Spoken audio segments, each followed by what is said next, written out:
Adriano, a gente tem falado ultimamente demais sobre a entrada da subjetividade, das emoções e dos afetos em todas as dimensões do conhecimento.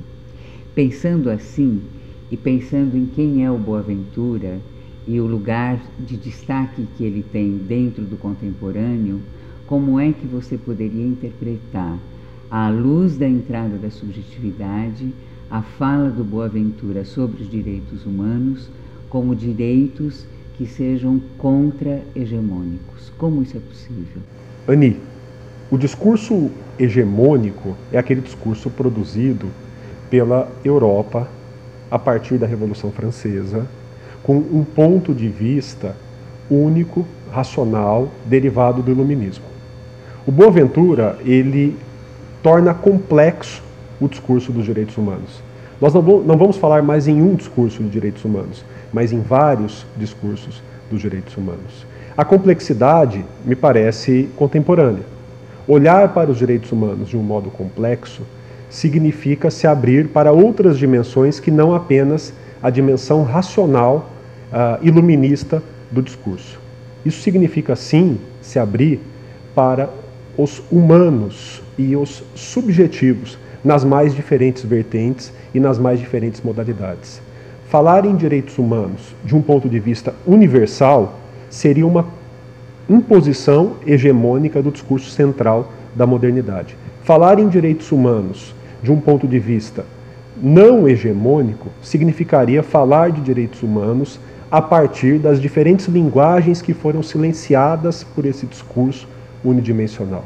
Isso significa se abrir para os direitos humanos dos muçulmanos, os direitos humanos dos judeus, os direitos humanos dos pobres, os direitos humanos dos países subdesenvolvidos, mas, principalmente, os direitos que estão derivados de uma perspectiva subjetiva ou de muitas perspectivas subjetivas diferentes.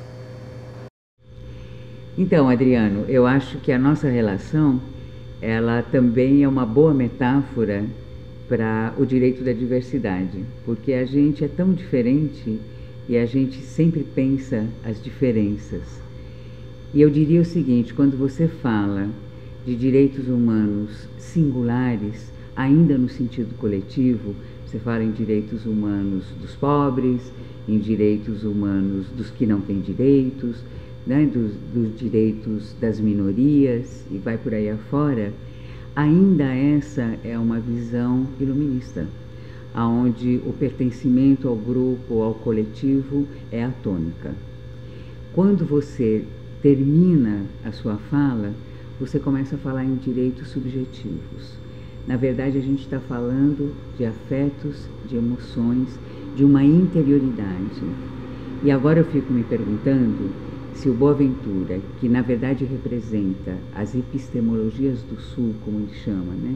Ou que seria o que você chamou aqui, eu diria, de epistemologias dos conhecimentos desqualificados, né? Citando Foucault, a minha pergunta é, será que a gente poderia encontrar um paralelo entre as epistemologias do Sul e as epistemologias dos afetos ou da subjetividade?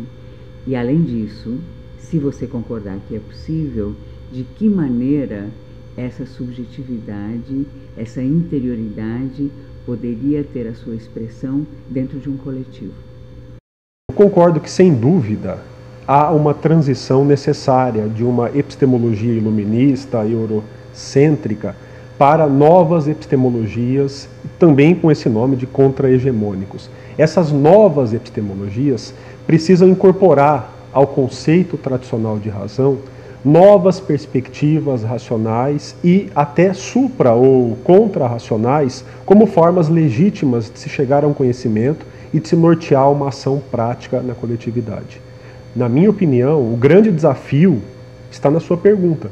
Como conciliar uma formação de um discurso de direitos humanos que incorpora todas as subjetividades possíveis e imagináveis e até subjetividades futuras, sem ser autoritária com nenhuma dessas subjetividades e, ao mesmo tempo, inserir isso numa política coletiva que forme uma sociedade em que as pessoas possam viver Por isso, eu te devolvo a pergunta, Ani.